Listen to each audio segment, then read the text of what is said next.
speaking from Astana, Kazakhstan, and I want to thank ICT company.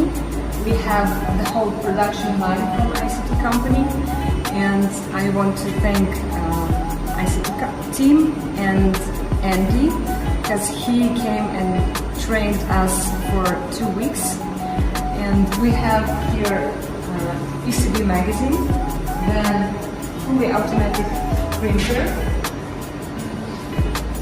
then this is roller conveyor line, then we have a pick and place machine, and of course the flow oven.